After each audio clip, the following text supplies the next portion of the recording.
Jet, you should come to Antarctica. It's going to be a lot of entrepreneurs. You should join. I was laughing at it. I was like, I didn't take her even serious.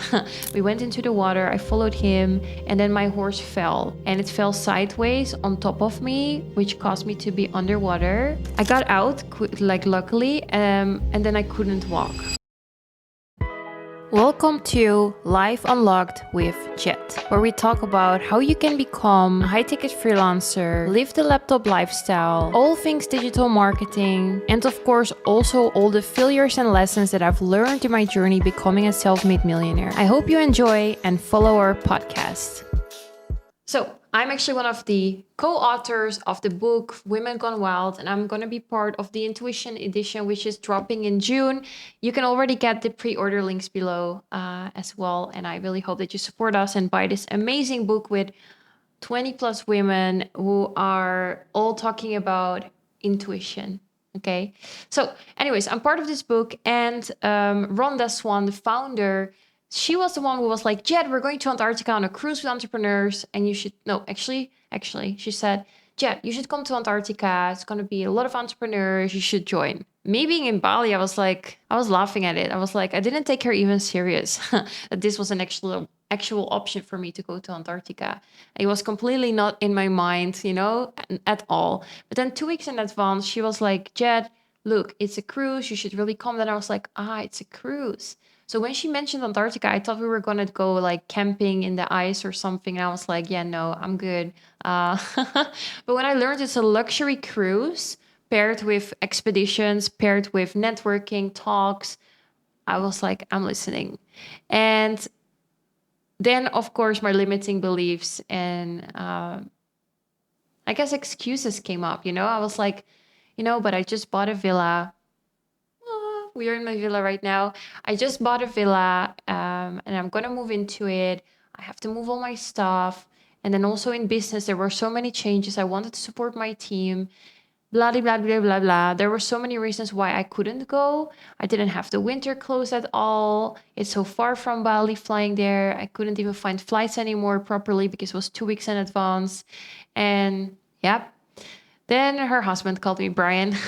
And it's really funny because if you watch our Buenos Aires vlog and all of that, I'm now, because of that trip, kind of part of their unstoppable family, which is so cool. But Brian called me and he was like, Jet, you teach about the COI, about the cost of inaction, So the cost of not going, like you're going to miss out on a life experience.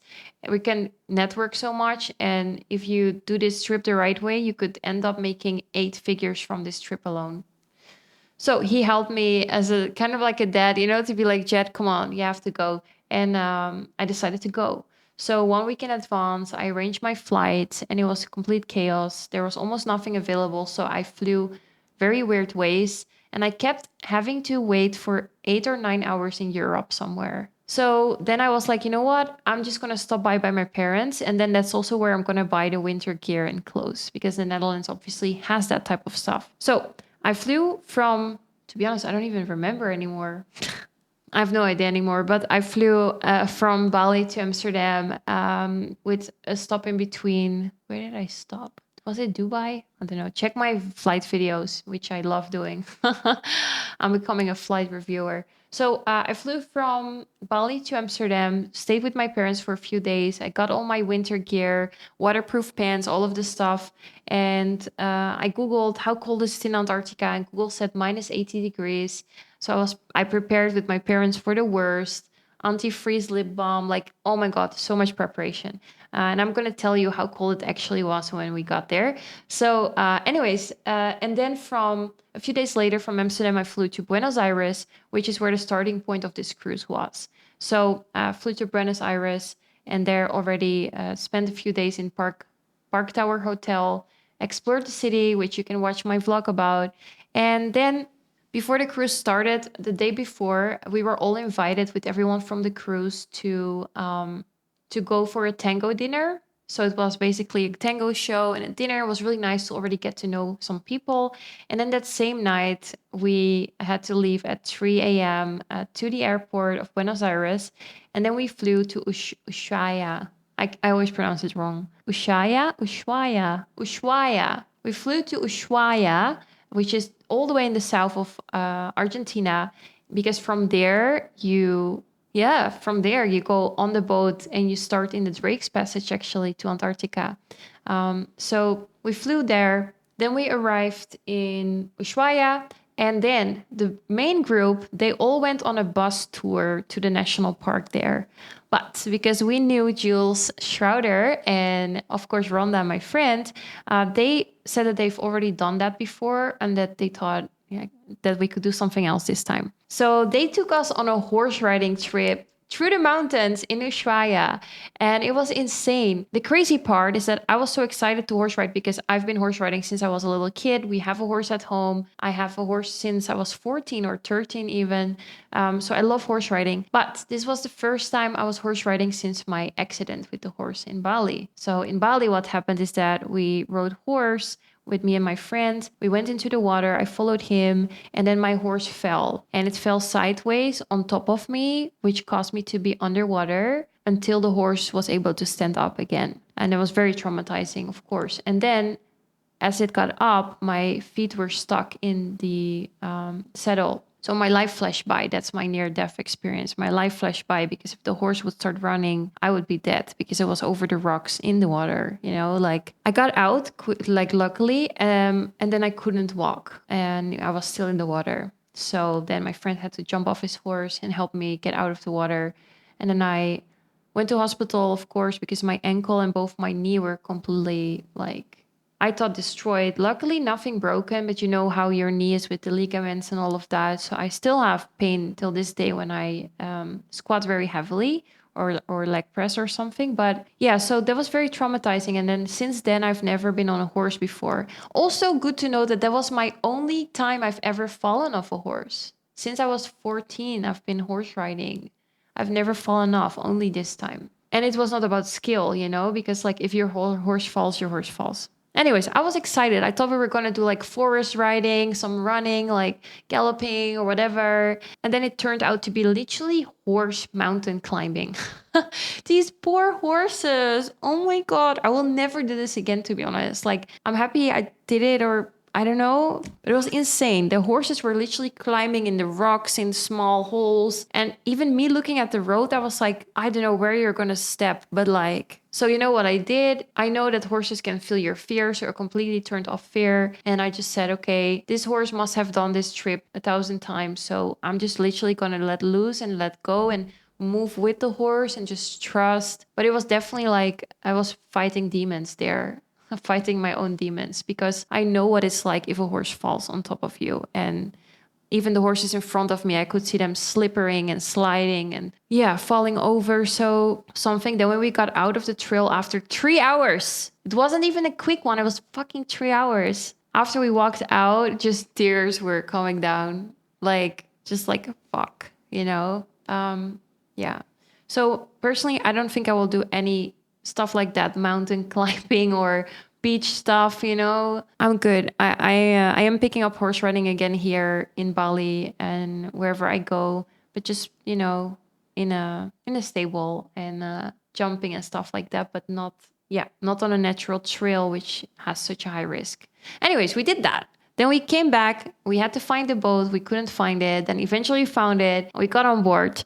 And right away, you could see how luxurious it was, the amazing reception we got from the staff. They were all so kind and sweet. We got a welcome drink and some food while we waited for them to show us the rooms. And then we got to our cabin. And on this specific boat, there were 2 ticket types. Either you share a cabin with someone or you get the cabin alone. Because I was so late to sign up as well, there was only shared cabins, but it was totally fine. I met Elizabeth, and actually I had dinner with her in Buenos Aires a few nights before that, which was fun. So we got to our room, and then they showed us our room, which was amazing. Amazing that we have a balcony, which of course during Drake Passage you cannot be on, but in between you can.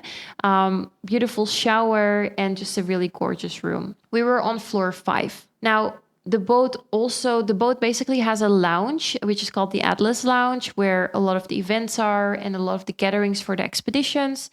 It also has an auditorium, which is a really big conference room, basically cinema auditorium style, where all the speakers are and where all the business events were, and also where every day the crew of the boat and the expedition team would explain us about the nature, the penguins, the storms, all of that. So that was kind of our classroom. Then on the other side, in the middle of the boat, actually, you also had Paula's pantry, where you could just have snacks and bread and croissants all day and chill. There's also, of course, a sauna on board, which I've also been in. It was amazing. So yeah, sauna and kind of wellness area. And then there's a gym too. I've also trained there, which is very funny when the boat is moving and you're training. Then on the other side of the boat, you have where the dinners are. So that's a restaurant. So this is breakfast, lunch, dinner. And most of them are buffet style, and a few dinners were a la carte arranged. But most of the time it was buffet. I know buffet. I don't know how to pronounce it. And it was really, really great food. And honestly, first days I stick to my biohacking, and then sorry, but I had so much dessert and like amazing food. Well, I did kind of stick to my biohacking of like vegetables first, then protein, then my food, and then dessert after. But you know, I definitely ate way too much. Anyways, yeah. So then you have, of course, the floors below. There's not much there. There is staff rooms, other rooms. And then all the way down in level 3, you have the mud room, which is where you get ready for the expedition, which I'm going to explain later. Then you can go one level up to level 7. Level 7 is where the dome is. So this is an indoor area with a beautiful compass in the middle and a glass dome on the top. And this is, again, really cocktail, loungy vibe. We would go here for hot chocolates, for watching all the amazing things when we were close to the glaciers and all of that. There was also cabaret, events here in the evening, even breath work with my friend Beate, who is amazing breathwork facilitator, 9D breathwork facilitator. And of course, you had the rails there outside to look. On this same level, you also have the saltwater swimming pool and the jacuzzis, which I've also been in, of course. The jacuzzi we did quite a lot. And then the saltwater swimming pool was open for a few days when it was calm enough as well. And then on the front there, of course, you have more places to look at the ocean. And then there is level 8. And in level 8, you basically have the rail around the boat. There was a running trail there. There were also some workout machines, a helicopter pad, and just amazing views. But when you were in the rougher water, it was very windy, very cold, and then you definitely had to hold yourself there. But it was really cool overall. So that's what the boat looks like. And it's around 100 cabins. And because there were some people sharing rooms, we had, I think, around 150 people or so on this specific trip. Why are we going to Antarctica? Like, what's the reason for it? So this specific boat cruise was called Stewardship, and it's led by Insider Expedition, which is from my really good friends, Steven and Sarah, and they lead Insider Expedition. And the topic of the boat was stewardship. Basically, how can we, as world leaders, as some of the world leaders, some of the world influential people, how can we be stewards of the world and guide and help to create better environment, to stop global warming? That was kind of the idea. And the whole concept is that because of all the talks and conferences that we do, that we create a manifesto afterwards with all the things that we will commit to change or to implement to help the world and help the nature and help the environment. So the purpose of this trip was also really cool. And it was definitely multiple 6, 7, 8, maybe even 9, 10 figure. There were some billionaires on this boat, you know? So the environment and the people that you surround yourself with are insane. The conversations are next level, right? I'm going to tell you something later, which is really funny, that we broke a record on this specific cruise together because we're all crazy entrepreneurs. But I'll tell you about that later. Okay, so now the first things first. From Ushuaia, you have to go with your boat through the Drake Passage. Now, the Drake Passage is known as one of the roughest waters in the world, right? Because a lot of the different oceans, and I'm not going to name them because I'm super bad at that, but the different oceans are crossing here, which creates really weird streams and really weird currents. Now, I've seen videos of people flying off their tables and all of that, you know, and during the way back, it was more like that than the way there.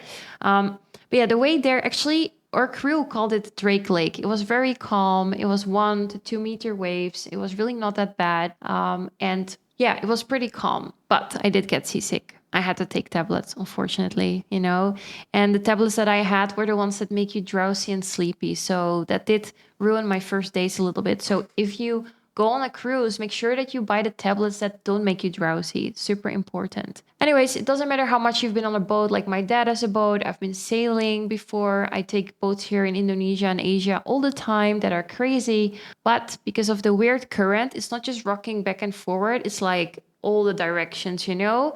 And there's massive stabilizers on board that stabilize the cruise ship back to, you know, to neutral position.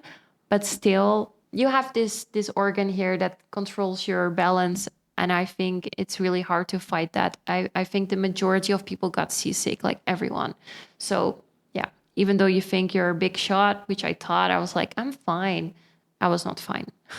So I took tablets. And then after one day, we were already through the Drake Passage. We arrived at Antarctica pretty much, you know, which is really cool that it went that fast. The first day, there were already some talks and some networking events and, of course, really good food. Now, we arrived in Antarctica. So that was the day in the Drake Passage. We had some mandatory briefings about safety, about Zodiacs, and if you wanted to do kayaking and stuff. I didn't do the kayaking because they told me, like, yo, if you're a beginner, you've never kayaked before, maybe this is not the place to try it.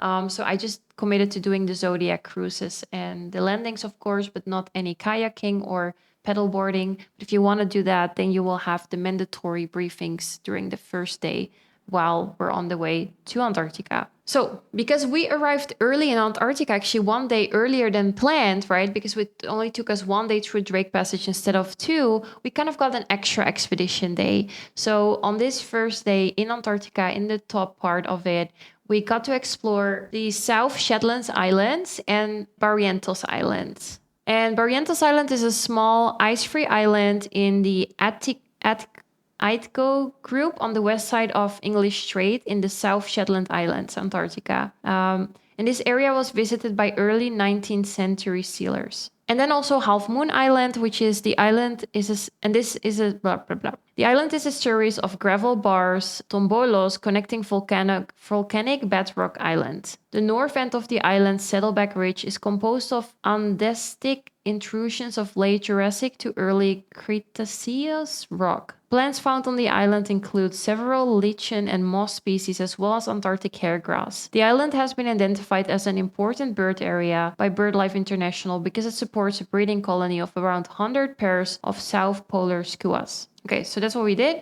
So we went Zodiac cruising, and then we did Zodiac cruising around the Barrientos Island, which means that you just stay in the boat and they just cruise you around and show you.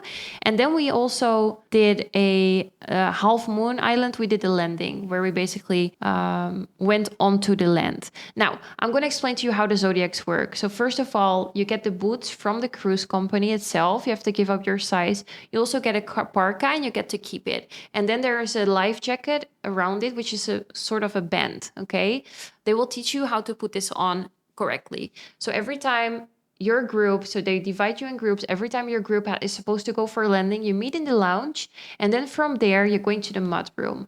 And the mud room is such a vibe. Like, it feels like you're either getting ready for war, you're in the military, you're gonna do a moon landing. There's like music on, everyone is getting ready, you know, and you put on your gear, and then you get in the queue, and then you get ready to go on the boat.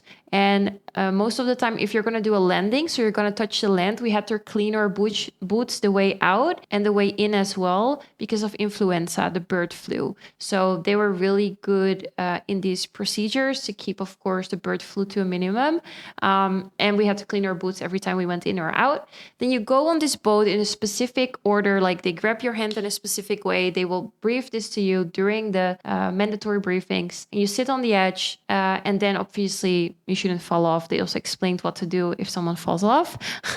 So yeah, then on this specific day, we also had the International Women's Day celebration in the evening, which was basically some talks by some of the women on the boat, which was really great. And then there was supposed to be sparkle party, but we moved that to a different day because everyone was very tired. So yeah, but in general, often there's then a Zodiac cruise or landing in the morning and in the afternoon. In between that, you eat. Before that, you have breakfast. After that, dinner. And then there's speakers, events, and things around. So like you're really, really busy and you're really, really tired, but it's amazing. It was amazing. And even on those cruises and landings, like the expeditions are so cool. But again, you're looking around you, you're sitting next to 6, 7, 8 figure entrepreneurs. So the conversations are insane, you know? I don't know if I should go by every day, but basically we've seen a lot. We've seen Sierra Cove, Bolivar Point, Yalur Islands, Plano Island, Jugla Point, Flanders Bay, Drake Passage. Yeah, so that Half Moon Island, South Shetland Islands, Barrientos Island. I don't know, maybe I missed some stuff, but anyways, a lot. And then we've also seen during this whole cruise different terrains. So there were the stony terrain. There was also hiking through the snow, which was crazy, you know, upwards where you see the glaciers, you see the mountains, and you're like, is this real? And it feels like it's all projection. It feels like your brain doesn't even understand that this is real, and like you can touch it. Like it's amazing. Then of course the wildlife was insane. There were birds, there were different species of penguins. Jamie, which if you could just grab them from the papers, that would be great. But different species of penguins. We had whales, different species of whales, orcas as well, and a lot of different types of seals, which we had the pleasure to see. And even some seals came onto one of the Zodiacs, you know, like we had this crazy experience with that. But yeah, it was just amazing to see the wildlife and to see the penguins and all of that. It was truly, truly so beautiful that you couldn't believe that it was real. And also at one night, one in the evenings, I was sitting on the balcony and I could see the stars. I could see the glaciers as we were cruising by. I could hear the whales, you know, and they make the sound of the water pumping out, and they're kind of like the cry and the sound of a whale. And I was like, fuck, how am I here, you know, in the Antarctica? So it was really a once in a lifetime experience that I can recommend to anyone, because it's truly life changing. And again, if you get to do it with a group like this, that's very specific, that enhances your experience even more because of the people that you're with. Now, I also got to speak on the boat, which was really cool. So there were many different speeches and topics that was being educated on. Some about business, some about the environment. There was Q&As, there was kind of workshops. There were also sport classes, there were meditations, sound healing, breathwork sessions. So you could, and you were obviously, it's voluntarily if you want to join these, but I can highly recommend to just participate in as much as you can and just really give into it, because you only get 1 GB internet. And actually that run out like very quick, you know, and it's still not fast. And then if you wanted to buy more, it was very expensive. Like, I don't know, $500 for 5 GB, something crazy. So I just gave into it, said to my team, yo guys, I'm not online. I'm just gonna fully delve into this. Also, I didn't have time, of course, because your breakfast, landing, lunch, landing, dinner, events, speaking, this, that, like you don't have time, you know? So I would just really give into it and make sure that you're completely off and that you're not working during this time. I did buy a few gigabytes more when I had to prepare my presentation for the speech that I did. I did it about social conformity, and I will make sure that we also have a link below once that video is posted too, because I think it's a really good talk to watch. And I actually explained how what we post after Antarctica can make a difference in the world. So yeah, cool. So yeah, we did all of these landings for like I don't even know how many days. Like it felt like week of doing these landings every day. And then the last 2 days were again reserved to go back through the Drake Passage. The last 2 days, Drake Passage was a bit more heavy. It was like 3 to 4 meters. During this time, they also let us get into the bridge, which is the center for the captain of the boat, so they could explain all the materials and all the things there. And yeah, the Drake Passage was rough. I had to take so many tablets, even sometimes lay on my bed because I just got too much. But it was also cool to experience in a way. It was not as bad, but you definitely had to hold yourself, and sometimes you couldn't even properly walk. You couldn't be upstairs as well in the dome because that was just too high, so you feel it too much. But yeah, the last days we had some fun open mic nights, some cabaret, a performance by the crews. I also bid on something for the crew welfare. I bid on Jonathan's voice. And guys, Jonathan actually created an Instagram account. So if you want to follow him to learn more about Antarctica, I'll also drop that below. We became good friends, you know, Jonathan, the cruise and expedition leader. So every morning when you had to wake up for your cruise and to do the Zodiac expeditions, he would start at 7 and say in the big announcement, you would hear a bell, ding dong, and then good morning, good morning. And they made a joke that you could bid on his voice, and that money would go to the crew welfare. So I actually bid on it and I got it for $550. I will also send it Jamie that you can play it. But it's basically a good morning message to me, which is so funny. A few others also bid on different things, for crew welfare. So there were also activities like that, which was so fun. And then we had Michael Shapiro, I feel like I've met him before, or I've seen him before, or he's super famous. I feel like when I asked him, he said no, but I feel like I've met him before. But he was the cruise director, so he also did a lot of the announcements and things like that, and organization. But he also is a really, really talented singer and performer. So he also did some New York cabaret. I think that's how you say it. And it was also truly amazing to see that. So yeah, overall, it was entertainment. It was nature. It was the cool military style expeditions. That is action, which I love. The speeches, the topics, the talks, the people. It was everything, everything. Like this experience was way more than I could have ever hoped. And I can highly recommend you to go for it if you have the opportunity. And I can tell you that this specific company is doing a cruise again in December 2024. And if you want to sign up for that, I will also drop the link and the details in the description for you. Now, some things to know before you go to Antarctica, or top things to know. It is not minus 80 degrees. That is probably in the center of the core of Antarctica, which is why Google says that. It was around -2, -5, which was for me, it felt even warmer than the Netherlands. So for me, the gear that I had, waterproof Gore-Tex pants and jacket were great. I had merino wool under layers and top layers, which were perfect. So this is what I was wearing. Underwear, merino long sleeve layer, merino long sleeve pants, merino wool. On top of that, my Gore-Tex waterproof pants, and on top of that, the parka. So I didn't wear an extra jacket under the parka. For me, it was warm enough. Then I had gloves, which are thin with a touchscreen, fingers. And then I had bigger gloves on top of it. But in the end, I think it would have been better to get waterproof thin gloves with touchscreen fingers. Because now I had merino wool thin gloves, which were warm enough, but they could get wet. And the bigger gloves were really not needed, the ski type of gloves. I had kind of like crab or lobster gloves or something like this. Yeah. For shoes, they obviously give you the boots, which is fine. But I also just brought my own kind of boots from the boat and stuff like that. I had this balaclava. I don't know how you say it. That was nice, which is like this and like that. And then also a pink hat as well, which was cute. Yeah. Socks, I had skiing socks, also made from merino wool. And at some point, I actually thought I was allergic to the wool. But I found out that on the boat, which was super fun, 8 people working there were from Bali, because I recognized their names. So I was even speaking a bit Balinese with them, and really fun. But they told me they had the same. So when they came from Bali to work there for 2 months, they had these burn marks all over their body. So I started here, which is apparently because our body is not used to the cold. And this happened to me as well in the Netherlands when I was there in December. So that's just something that happens to my skin. But at least I brought good lotion, and also they had nurses and doctors on board. So I went there a few times just to check and to get some creams from them as well. Yeah. Anything else? On this specific cruise, definitely bring dressy tops and stuff. Like, I didn't bring enough gala dresses or fancy dresses, but they had a glitter themed night, an Atlantic blue night, a wedding, I was a little bit underdressed for that. I had a lot of black simple dresses because there's a weight limit. And this is another really big thing. There's a weight limit for the private planes to go from Buenos Aires to Ushuaia.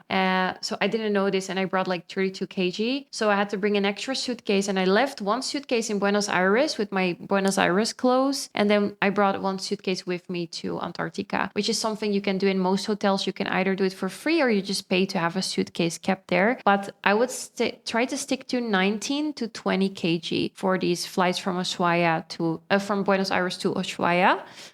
To be honest, my suitcases were over that, and they didn't say anything. anything. But officially in the papers and everything and the emails that we got, it had to be under 19 kg, which I don't know what is in LBS, but 19 kg. But then with me, they were not strict. So, but I can't guarantee you that. So it would be best to stay under that. But definitely bring some dressy tops and stuff too, especially if you go on this specific cruise. What did I not wear? My heels, because it doesn't make sense on a fucking boat anyways. Some people did, but it was so wobbly. Like, no, for me, it didn't make sense. Definitely bring bathing suit if they have a sauna and pool. Bring some hand wash stuff doesn't make sense on the boat because it's not going to dry. You don't have anywhere to hang it because outside, not really. The waves might hit it as well. So better to just pay them and they can wash stuff for you, which was really nice. It wasn't even that expensive. Then they told us to bring a bottle, but then we also got a bottle from Atlas. So you didn't really need to bring your own bottle, reusable bottle.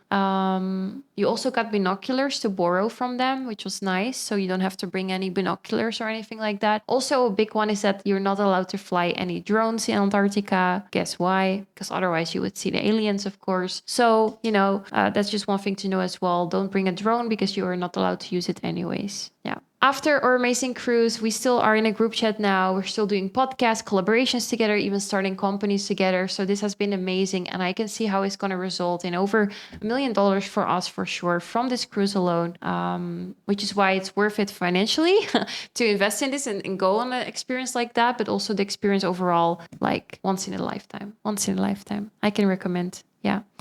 After Antarctica, I stayed in Buenos Aires with the unstoppable families, so Rhonda, Brian, Hannele, Swan, and some of their friends in an Airbnb. And we networked more, started new companies and concepts. So I can recommend as well to do what I did, which is not book your flights back, because you might meet some people on this cruise. You might want to go to Peru or other countries around Latin America. South America. So yeah, I was happy that I was flexible. So I stayed, I think, even 10 more days in Argentina with them.